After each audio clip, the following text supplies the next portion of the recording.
Bueno, yo le agradezco a usted que me haya invitado y para empezar diría que Enrique Pillón fue una figura definidamente latinoamericana. Él viajaba continuamente a Montevideo, era como su propia casa. El grupo de Río de Janeiro tuvo una fuerte influencia. El grupo psicoanalítico de Río de Janeiro tuvo una influencia notoria de Enrique y los analistas de entonces, Danilo Perestrello, que murió, su viuda y el gran amor de su vida, María Alcira Perestrello, tenían una relación muy directa con Enrique, con Pillón. Ellos vinieron de Río de Janeiro a formarse en Buenos Aires. De México, Colombia, Venezuela eran lugares familiares para Enrique. Más creo Río de Janeiro, pero Enrique era un hombre de estirpe latinoamericana. Bueno, no sé si en la producción teórica, porque en realidad las cosas que Enrique escribió se referían más a la teoría o a la praxis de la psiquiatría y del psicoanálisis, no geográficamente, ¿no? Si por trascendencia intelectual se refiere a la influencia que Enrique tenía, sí, porque tal vez una cosa que me gustaría resaltar a mí, aparte de la inteligencia y de la enorme cultura que tenía Enrique, es que era muy motivador, muy estimulante. No se podía ser discípulo de él si no sentía uno ese influjo de él. Él tenía realmente una llegada a la gente. Cuando yo estaba en La Plata y pensaba quedarme ahí, en La Plata,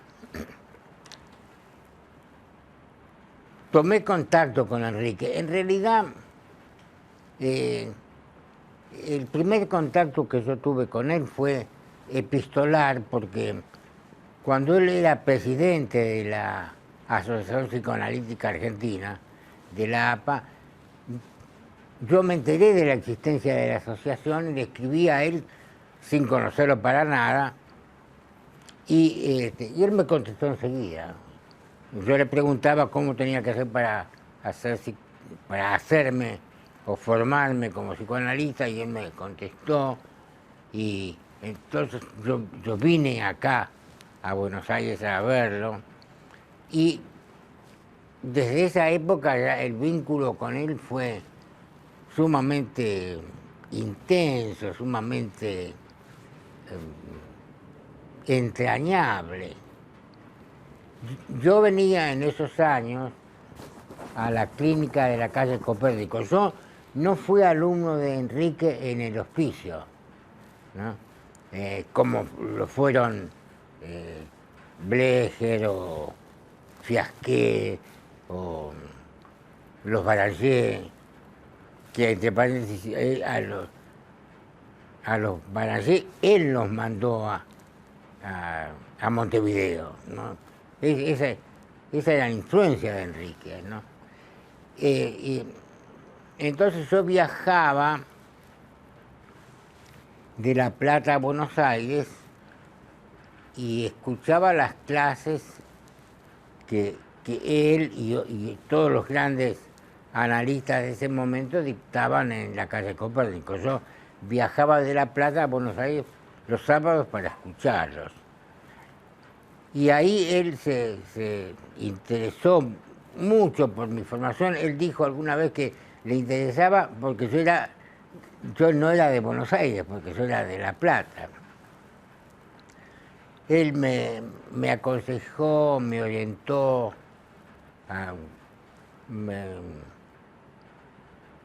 me aconsejó con respecto a mi análisis y siempre estuvo muy atento a mi desarrollo. Y yo tenía por él, bueno, respeto y admiración, pero también esa sensación que uno tiene de que está frente a un maestro.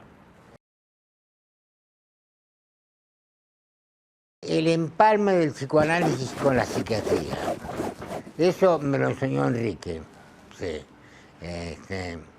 Esa síntesis, esa armonía, como él decía, la espiral del conocimiento, eso lo aprendí de Enrique, sí. Y lo conservo, lo practico, digamos así, sí. Eso es muy de Enrique. Enrique fue, me parece a mí, el paradigma del psiquiatra dinámico, que usaba el psicoanálisis para entender la psiquiatría y los pacientes psicóticos, ¿no? En eso Enrique a mí me parece que no tuvo rival, que fue el maestro de toda una generación, ¿no? Yo no tuve la suerte de estar con él en la sala de adolescentes del Hospicio de las Mercedes, ¿no? Yo lo agarré a Enrique a través de esa carta y de ese contacto cuando yo me presenté al presidente de la APA, que era él, y cuando empecé a ir a la calle Copérnico. Yo creo que la calle Copérnico, el instituto de la calle Copérnico, fue el centro de la psiquiatría y del psicoanálisis de esos años, sí. Era un instituto de pacientes ambulatorios. Iban psicóticos y neuróticos y otros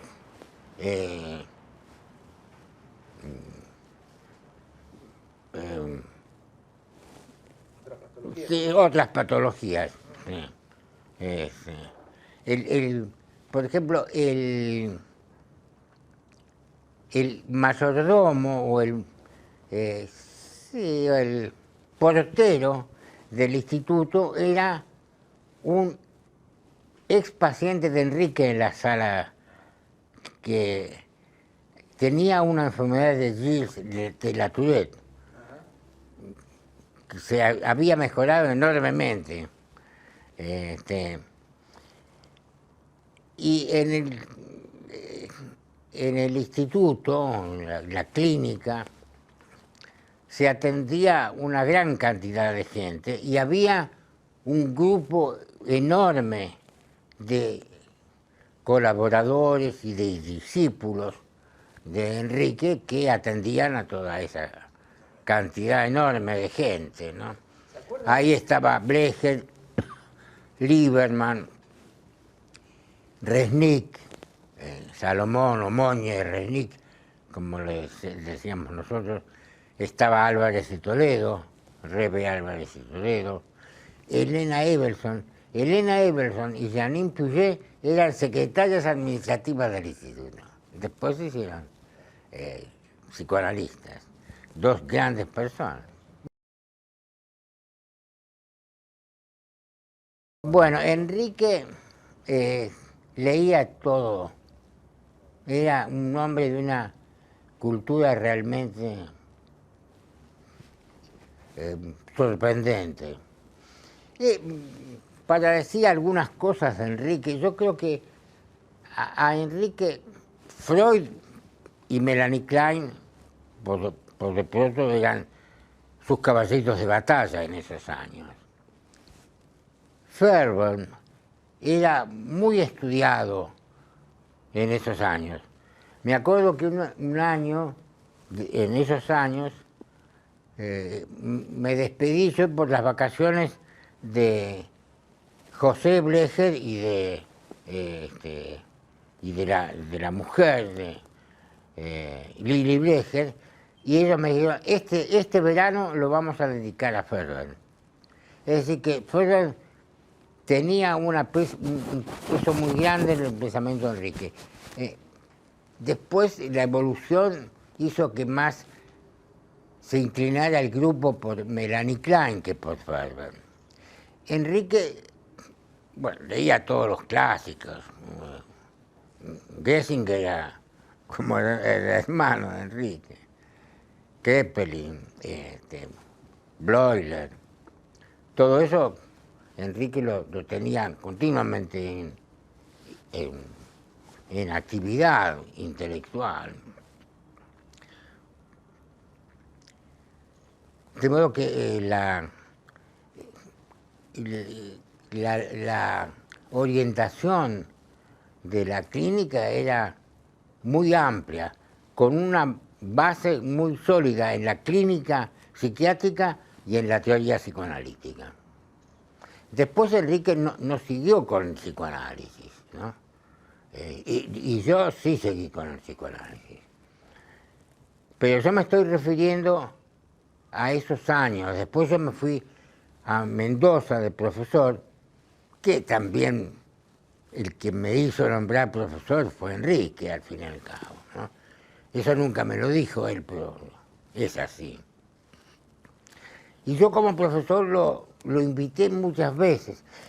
Es decir, lo invitaba a La Plata cuando yo tenía una clínica psiquiátrica con mi hermano Juan Carlos, que murió desgraciadamente, Alberto del Mar, Florial Ferrara, una gran personalidad.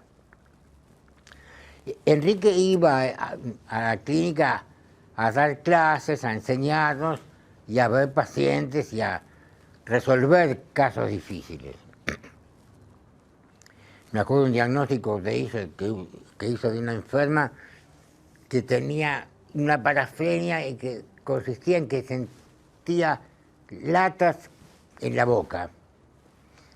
Y él le diagnosticó una ageusia congénita.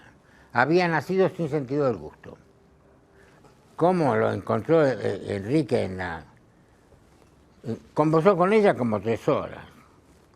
Que nosotros hasta estábamos... No, 3 horas no, pero sí, dije 3 horas, pero tal vez sea mucho, pero no mucho menos que 3 horas, ¿no? Nosotros estábamos todos ahí esperando que saliera y que él salió diciendo, es una parafenia, como ustedes dicen, y tiene una ageusia congénita. Eso nosotros jamás lo habíamos pensado. Es decir, una semiología, una clínica, un cuidado por el paciente que realmente era notable.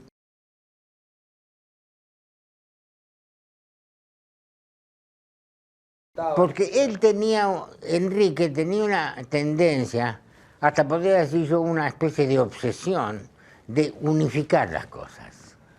Sí. Si uno les daba alguna información colateral, él trataba de integrarla al caudal de su conocimiento. Eso era muy, muy característico de Enrique. No todos tienen eso, ¿eh? Enrique lo tenía, con sus virtudes y sus defectos también, ¿no? Pero él era de una gran vocación para unir diversos conocimientos.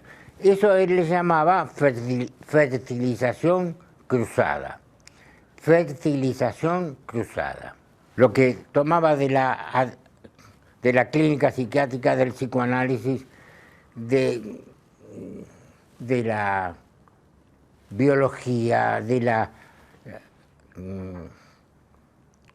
teoría del desarrollo, del darwinismo, él los unía. Yo nunca lo he visto en otra persona con tanta intensidad como en Enrique. No le estoy haciendo un elogio, estoy tratando de describir cómo pensaba Enrique, ¿no? Independientemente de que era un gran pensador, ¿no? Eso, obviamente.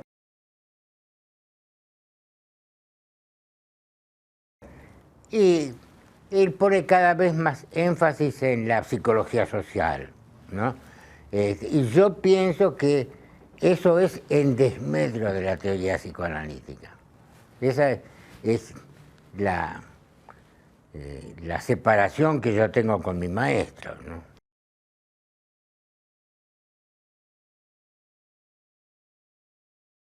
Tal vez cuando yo era profesor en Mendoza, sí.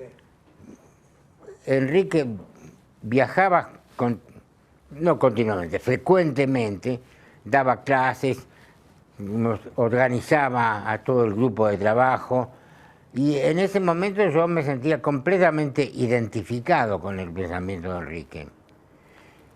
Después que yo me fui de Mendoza a Londres, que estuve en el 65, cuando volví, ya el Pisón que yo encontré no era el de antes. Y de ese nuevo Pisón yo ya no me sentía afín.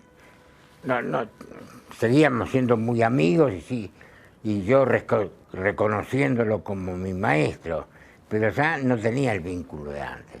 Ahí es, yo nunca lo había pensado, pero es en ese momento en que yo empiezo a distanciarme o tal vez a diferenciarme, porque es bueno también diferenciarse, discriminarse de los maestros, ¿no? Él propiciaba eso por otra parte, sí. Pero creo que doy un momento acertado de la intensísima relación mía con Pisón Rivière, que es cuando yo vuelvo de Londres, en el 67. Yo estuve en Londres en el 65, en el 66, en el 66, y volví en el 67. Cuando yo vuelvo de Londres, en el 67, ya Enrique está ubicado en otra corriente en la cual yo no lo sigo.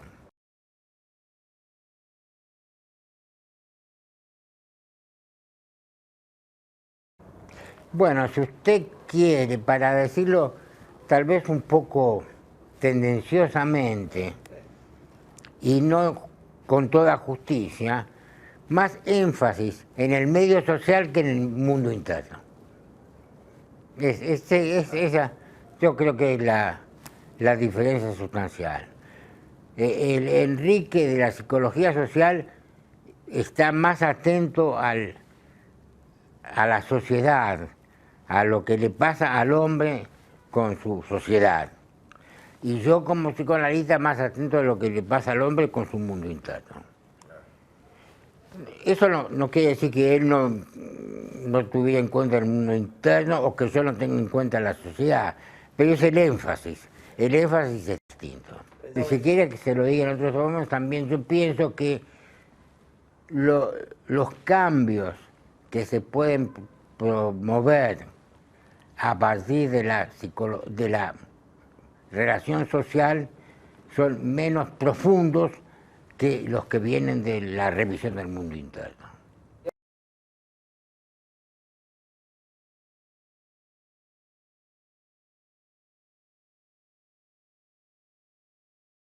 Enrique conocía mucho la filosofía y se podría decir que era marxista. La dialéctica, por ejemplo, eso de que yo decía de la unificación, es una aplicación de la dialéctica también, ¿no? Síntesis y antítesis que se juntan, ¿no? Eso era Enrique.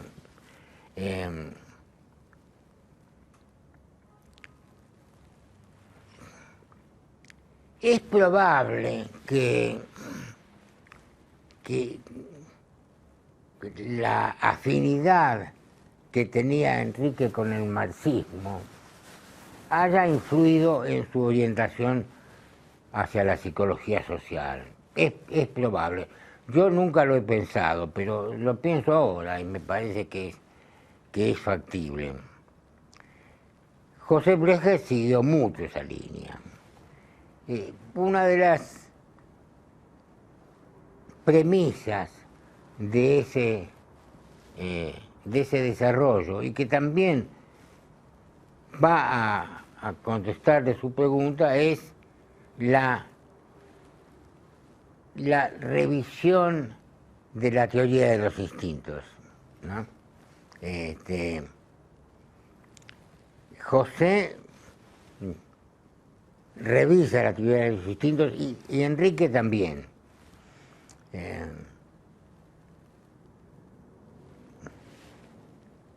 Si no están los instintos, está lo que viene de afuera de la sociedad, ¿no?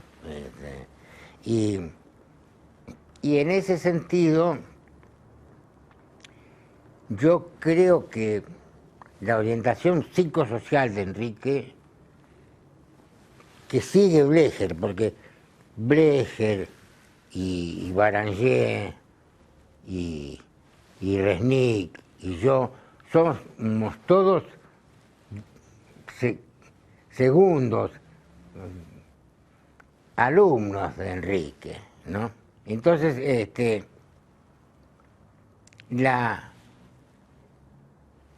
revisión de la teoría de los instintos lo lleva a usted inexorablemente a pensar más en lo externo que en lo interno. En ese sentido yo no lo seguía, Enrique.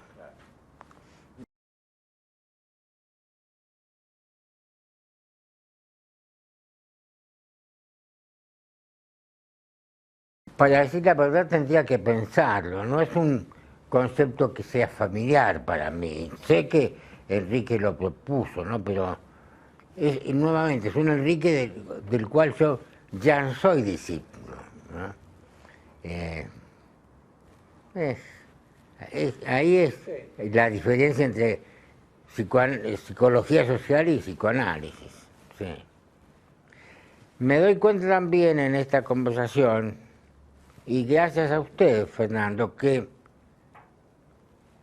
mi vínculo con Enrique fue muy fuerte y también muy dolorosa mi separación. Sí. Me doy cuenta ahora, ¿eh? No lo pensaba cuando volví de Londres. No, nunca, yo hasta el último día. Pero me doy cuenta ahora que mis divergencias teóricas eran muy fuertes, sí, muy fuertes. Bien, no, Enrique era un hombre muy amplio. Lo que pasa es que él tenía tanta fuerza, la personalidad de Enrique, que todos nosotros estamos como siempre atrapados con Enrique, ¿no? Y eso también le hizo mal a Enrique, porque lo colocó en un lugar de líder como carismático, que no le hizo bien a Enrique. A nadie le hace bien, tampoco le hizo bien a Enrique. No, eso es de ahora, de este momento que estamos hablando usted y yo. Sí.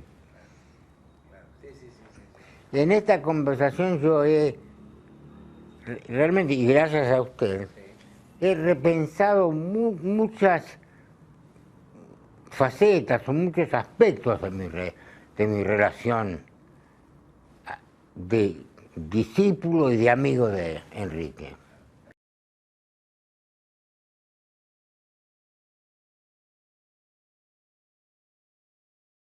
Me parece que sí. Claro, eso.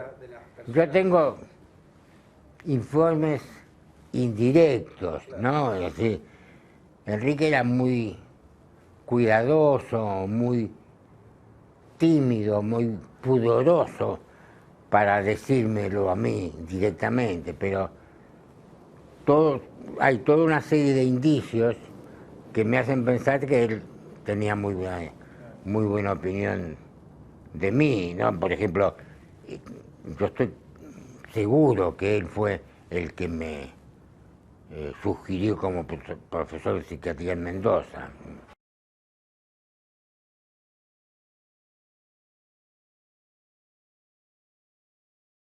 Sí, yo creo que es inevitable, porque la impronta del maestro es que el discípulo pueda pensar por sí mismo. Si sigue pensando como el maestro, no se ha cumplido el proceso de aprendizaje, ¿no? Sí. Es inevitable.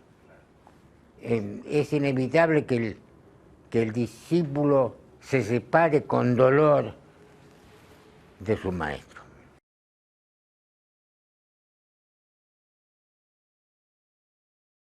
No, bueno, Enrique no, nunca... En nuestro país, por lo menos, ¿no?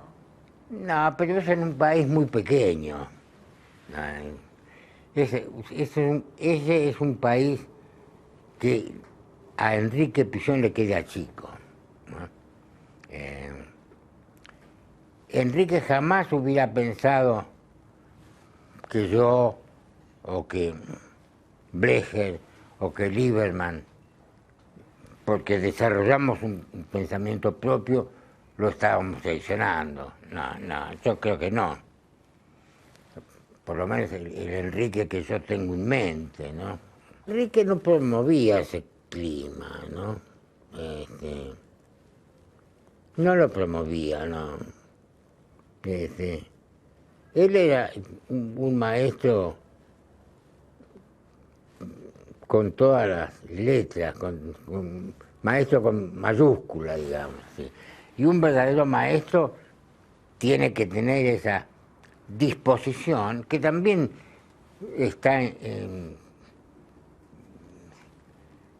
entramada con las angustias depresivas de Melanie Klein, de saber que los hijos tienen un destino que los aleja de los padres, ¿no?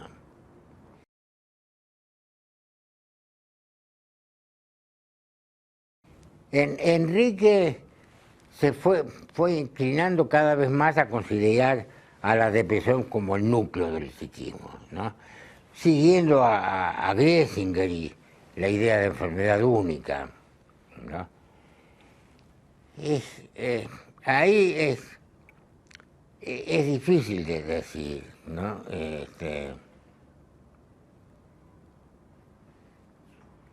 Los argumentos de Enrique son convincentes, pero no decisivos para mí en cuanto a la concepción de la depresión o la melancolía como núcleo de la enfermedad mental. Bueno, claro, Melanie Klein siempre pensó que la depresión era un punto de llegada, ¿no? Que había angustias persecutorias y escisión del yo, que cuando se juntan abocan a la depresión, ¿no? Ese es el esquema de Melanie Klein, no es el esquema de Enrique, ni es el esquema de Garma, ni es el esquema de Arnaldo Raskowski, ni es el esquema de Racker, que también tuvo una influencia enorme. Enrique, los dos Enriques, Enrique Pillón y Enrique Racker, fueron los que más influyeron en mí. ¿Sí? Todos ellos pensaban más bien en la idea, la depresión como base, claro. Melanie Klein piensa que no, que sí, que el momento depresivo es culminante del desarrollo, pero que hay algo antes. En cambio, Enrique piensa que no hay nada antes. Y tiene incidencia.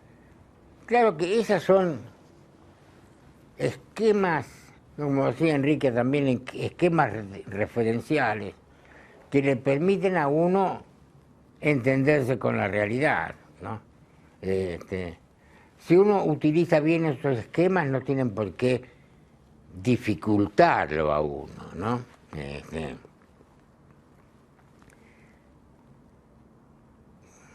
Pero yo con el correr de los años, yo me analicé en Londres con Mercer, ¿no? Con el correr de los años yo pienso que mi análisis fundamental fue con Rucker y que mi idea teórica fundamental es la posición depresiva de Melanie Klein. Eso es lo que yo pienso. Soy más kleiniano que antes, se puede decir, habiendo como dado toda una vuelta, ¿no?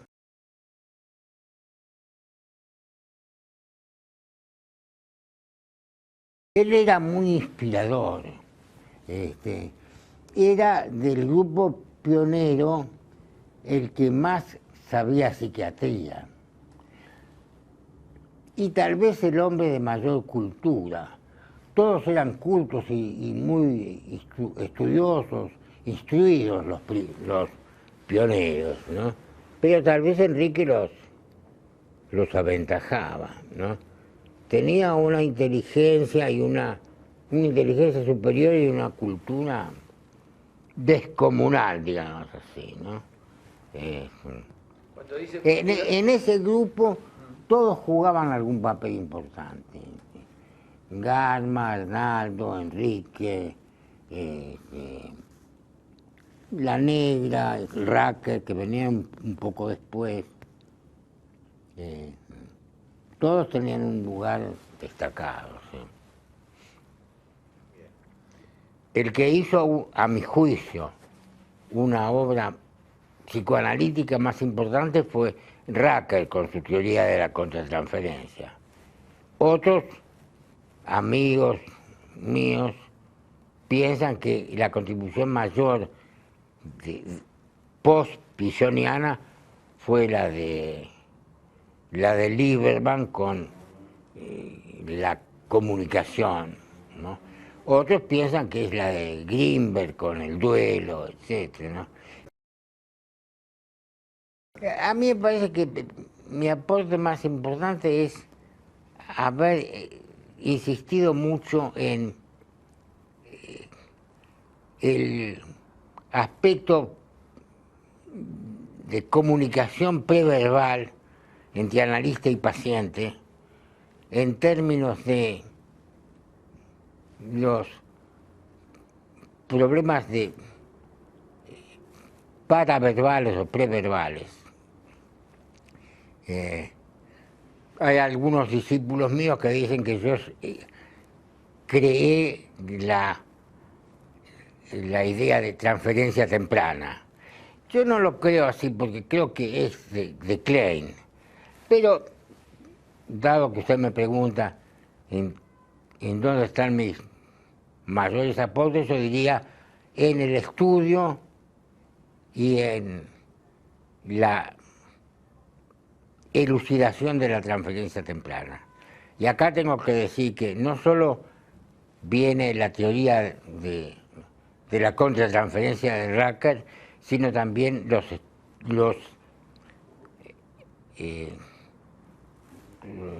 los aportes sobresalientes de Gregorio Klimovsky sobre la epistemología psicoanalítica. De esos dos soportes es que yo creo que hago algún aporte original. Después que vine de Londres, mi idea era ser aquí como había sido Goldenberg, el gran psiquiatra de la comunidad, pero la comunidad me condenó a ser psicoanalista, ¿no? Me fue alejando de la psiquiatría y concentrándome más en el diálogo psicoanalítico y en la relación entre el paciente y el analista y cómo incide en el analista lo que dice el paciente y cómo incide en el paciente lo que dice el analista, con un interjuego de refutaciones o confirmaciones de las hipótesis, porque cada interpretación es una hipótesis, y eso es lo que desarrollé, yo, después que escribí el libro de técnica. El libro de técnica fue del 1986, la gran labor de mi vida, evidentemente. Después de eso yo puse mucho énfasis en lo que pasa en la sesión y en los aspectos más primitivos de la comunicación.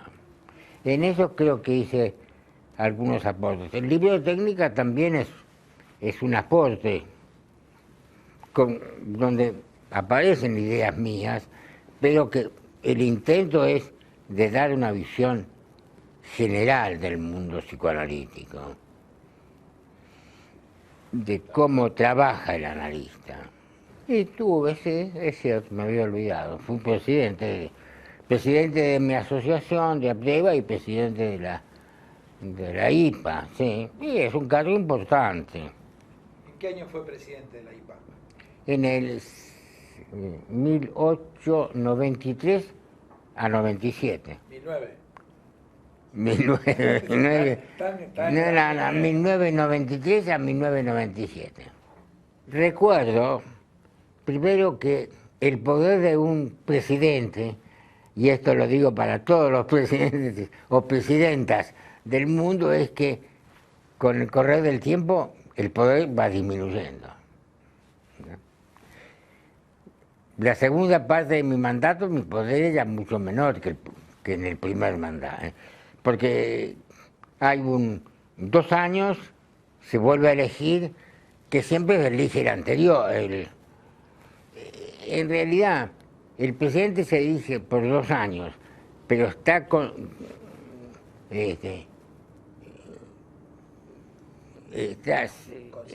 conceptuado, se da por sentado que el presidente va a repetir su mandato, ¿no? En los primeros 2 años yo fui muy claro que tenía que hacer algunas cosas, y las hice. Abolir el secreto de las actas del Consejo, eso a mí me parece de una importancia enorme, ¿no? Liquidé el trust, que era como una especie del libro, de aquella época de los 7 anillos, o los 6 anillos. Enfrenté y resolví el problema de las torturas en Río de Janeiro.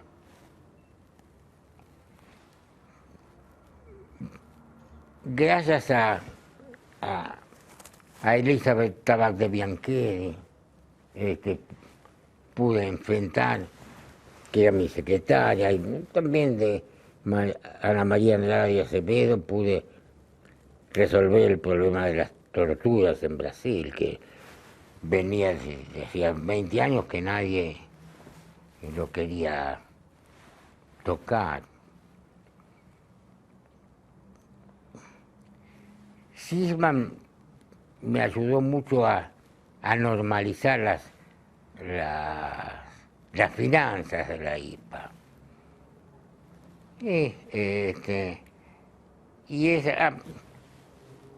Promoví decididamente la Casa de Delegados, entendiéndola como una especie de otro poder, más de tipo legislativo, que disminuía el poder del presidente. Yo fui un presidente que trató de tener menos poder que el que tenía.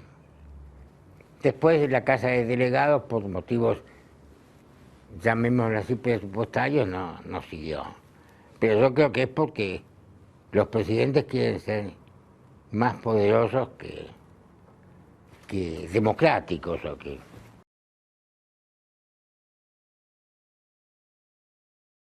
Anécdotas de Enrique hay muchas, porque él era muy ocurrente, muy también irónico, punzante, ¿no? Claro, cuando yo le escribí para ver cómo podía ser para... Él era presidente de... Era entonces presidente de la IPA, había sido antes Garma, después había sido Cárcamo. Cárcamo, sí, y después Enrique. Entonces, yo me enteré que él era el presidente por la revista de Psicoanálisis, le escribí diciéndole que cómo tenía que hacer para ser analista, y él me contestó muy cordialmente, y ahí surgió mi amistad con él, ¿no?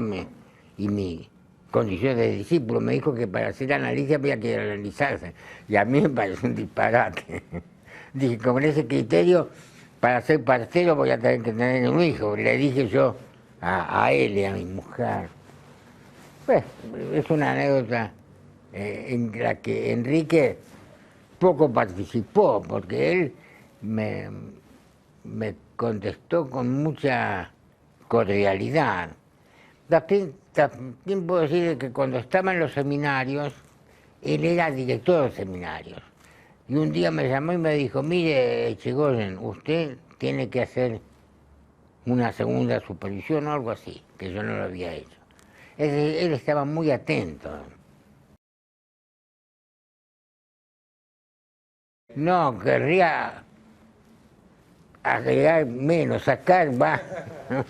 Me parece que hablamos demasiado. Después igual hay un trabajo de edición, ¿no? Usted me hizo hablar mucho. Yo le agradezco porque algunas cosas las pude esclarecer. Sí, sí. Gracias, Fernando, le agradezco mucho.